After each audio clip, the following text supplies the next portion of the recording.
Hello students, I'm Anjali, your biology mentor, and today I'm going to discuss another phylum that is phylum Annelida। और आइए हम इस phylum के बारे में डिस्कस करते हैं कौन से कैरेक्टरिस्टिक फीचर इस फाइलम में प्रेजेंट हैं।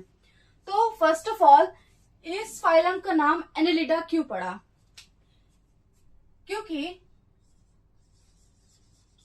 इसका नाम लैटिन वर्ड एनुलस से लिया गया है,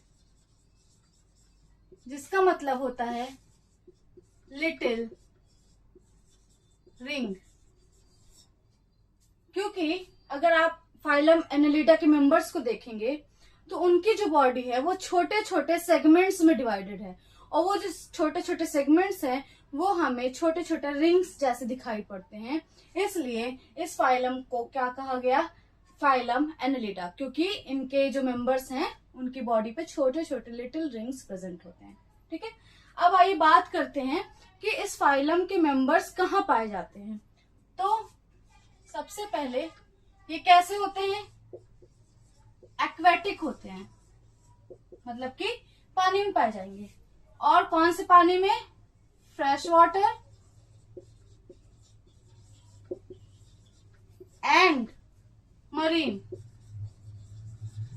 salty water and sweet water, दोनों में पाए जाएंगे। ठीक है, और ये कहाँ पाए जाएंगे? जमीन पे भी पाए जाएंगे, टेरेस्ट्रियल भी होंगे। ठीक है, अगर एक्वेटिक की बात करें तो हम एग्जांपल ले लेते हैं नेरिस का। ठीक है, नेरिस एक्वेटिक फॉर्म में प्रेजेंट होता है। ठीक, अब टेरेस्ट्रियल की बात करें, मतलब कि जमीन पर, लैंड पे पाए जाएंगे, तो इसमें कौन पाया जाएगा? अर्थवर्म पाया जाएगा। ठीक है, अब अगर हम बात करें, ये फ्री लिविंग भी होते हैं, मतलब ये इंडिपेंडेंटली भी प्रेजेंट होंगे, और एज अ पैरासाइट भी एग्जिस्ट करेंगे। ठीक है, अगर ये पैरासाइट के फॉर्म में रहेंगे तो एग्जाम्पल क्या है इसका? Leech, Hirudinaria. ठीक है, तो ये कहाँ पाए जाएंगे? एक्वेटिक, टेरेस्ट्रियल और फ्री लिविंग। अब देखते हैं इनमें बॉडी ऑर्गेनाइजेशन कैसा प्रेजेंट होता है। तो इनमें organ level of body organisation, मतलब कि इनके डिफरेंट डिफरेंट फंक्शन को परफॉर्म करने के लिए डिफरेंट डिफरेंट ऑर्गन्स पाए जाएंगे। ये कैसे होंगे? ट्रिप्लोब्लास्टिक होंगे। कैसे होंगे? ट्रिप्लोब्लास्टिक। अब बच्चों, मैंने इसके पहले भी बहुत सारे फाइलम्स में डिस्कस किया है what is diploblastic, what is triploblastic. तो ट्रिप्लोब्लास्टिक का मतलब क्या होता है? जब मेल और फीमेल गैमेट फ्यूज करते हैं तो वो जायगोट बनाते हैं, और वो जायगोट डेवलप करते हैं। तो जब वो जायगोट डेवलप होता है तो 3 लेयर्स को डेवलप करता है। पहला कौन सा? एक्टोडर्म, मेसोडर्म और एंडोडर्म। कुछ ऑर्गेनिजम्स में 2 लेयर प्रेजेंट होती है, that is ectoderm and endoderm. पर जो फाइलम एनेलिडा होते हैं उनके मेंबर्स में 3 जर्म लेयर्स प्रेजेंट होती हैं, 3 जर्म लेयर्स प्रेजेंट होती हैं। कौन कौन सी? एक्टोडर्म, मेसोडर्म और एंडोडर्म। इनमें 3 जर्म लेयर्स प्रेजेंट होंगी। ठीक है, अब ये कैसे होते हैं? सिलोमेट होते हैं। कैसे होते हैं? सिलोमेट्स होते हैं। सिलोमेट्स का मतलब क्या होता है? इनमें ट्रू कैविटी प्रेजेंट होगी, मतलब इनमें जो खाली जगह है ब्लड को और जो भी फ्लूइड होगा बॉडी को उसको फ्लो करने के लिए एक स्पेस मिलेगा। ठीक है, तो इनमें ट्रू कैविटी प्रेजेंट होती है। ठीक है,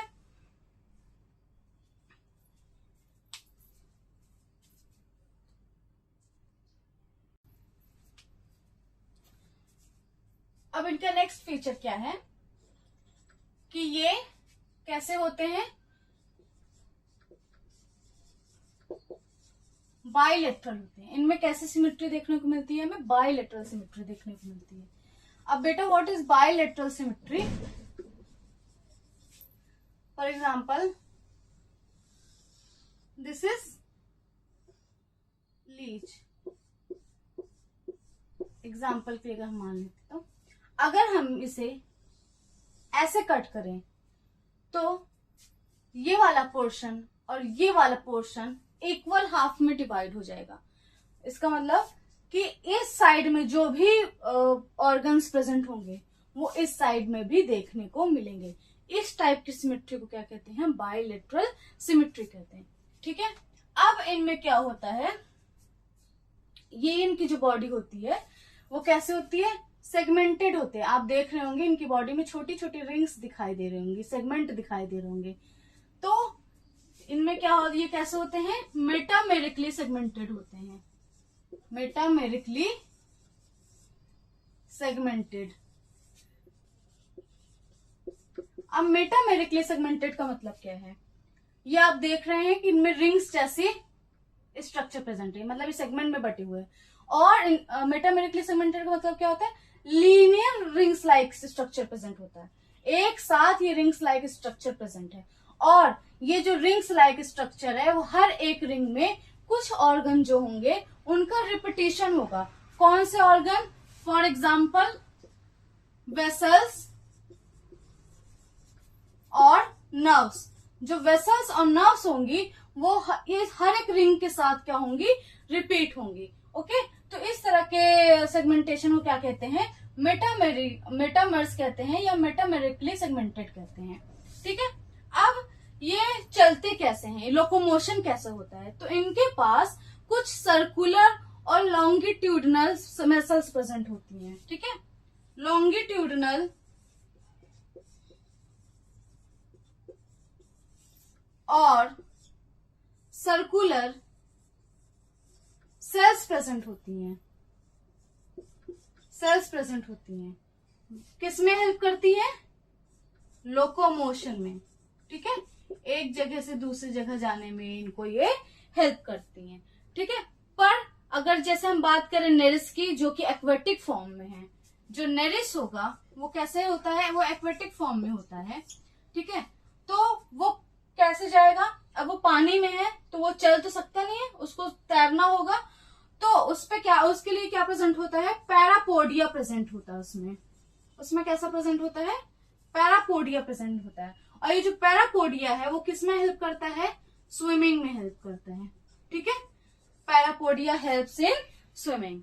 अब बात करें कि इनमें सर्कुलेटरी सिस्टम कैसा होता है। जो सर्कुलेटरी सिस्टम होता है वो क्लोज टाइप का होता है।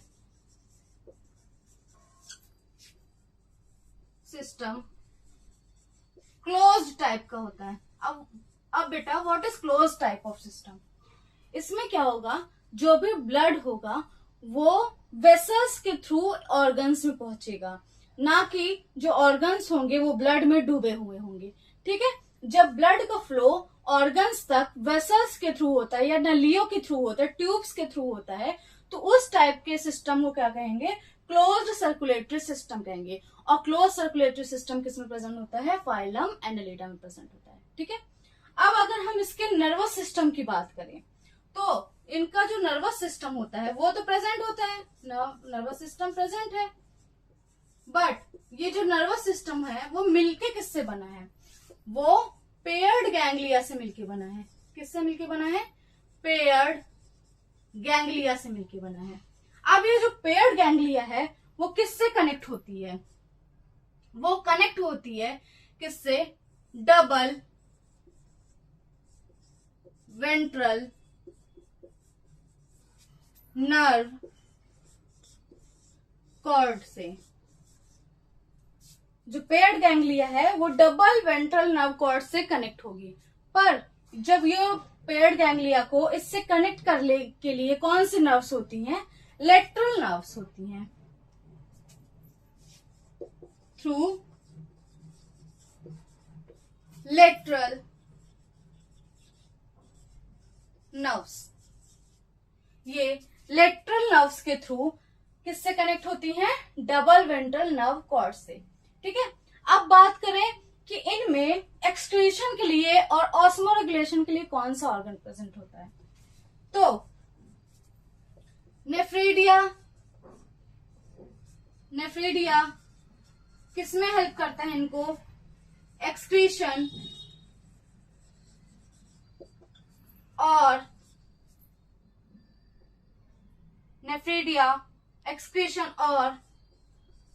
ऑस्मो रेगुलेशन, इनका ऑस्मोटिक बैलेंस बनाने में भी कौन हेल्प करता है, नेफ्रीडिया हेल्प करता है।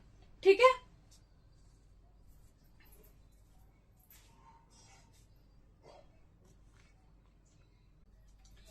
चलिए अब हम डिस्कस करते हैं कि ये मोनोशियस फॉर्म में एग्जिस्ट करते हैं या डायोशियस फॉर्म में एग्जिस्ट करते हैं। तो जो नेरिस है, जो कि एक एक्वेटिक फॉर्म है, वो किस फॉर्म में एग्जिस्ट करेगा, डायोशियस। डायोशियस का मतलब क्या होता है कि male and female are distinct, मतलब अलग अलग होंगे और उन्हें हम पहचान सकते हैं। बट जो अर्थवॉर्म है और लीच है, जोक,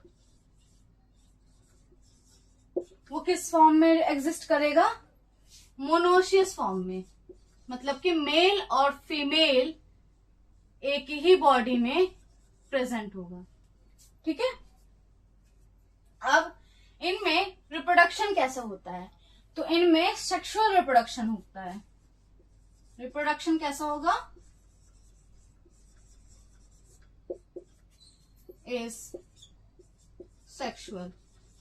इसका मतलब क्या है, मेल और फीमेल गैमीट निकलेंगे, फ्यूज करेंगे और क्या बनाएंगे, जायगोट। इस टाइप के रिप्रोडक्शन को क्या कहेंगे, सेक्सुअल रिप्रोडक्शन कहेंगे।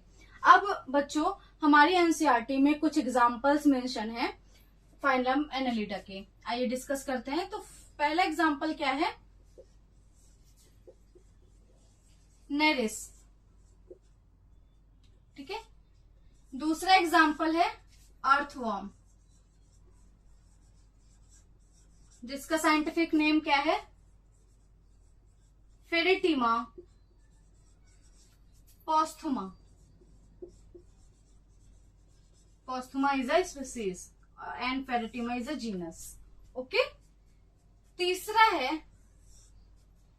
लीचेस, इसका साइंटिफिक नेम क्या है, हिरुडिनेरिया।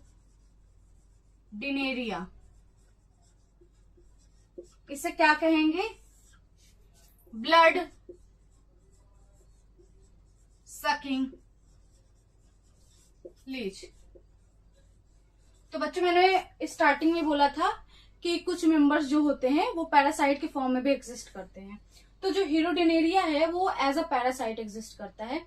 ये गाय भैंस जो होती हैं, बफेलोज जो होती हैं, उनके ऊपर क्या होता है, ये चिपक जाता है और उनसे ब्लड सक करता है। इवन ह्यूमन पे भी ये चिपक जाता है और उनसे ब्लड सक करता है। तो हमने पैरासाइट पढ़ा ही है कि पैरासाइट क्या होते हैं, जो अपने खाने के लिए, अपने फूड के लिए दूसरे पे डिपेंड होते हैं, अपने होस्ट पे डिपेंडेंट होते हैं। तो ऐसे ऑर्गेनिजम्स क्या कहेंगे, पैरासाइट कहेंगे।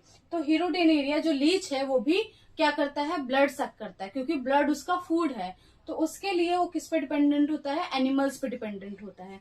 तो ये किस में आता है, पैरासाइट में आता है। ठीक है, तो बच्चों ये कुछ कैरेक्टरिस्टिक फीचर थे फाइलम एनालिडा के। आई होप आप लोगों को अच्छा लगा होगा। और नेक्स्ट फाइलम हम डिस्कस करेंगे आर्थ्रोपोडा के बारे में। और अगर आपको कुछ भी क्वेरीज हो, कोई क्वेश्चन हो, तो आप मुझे कमेंट में लिख सकते हैं। Thank you so much.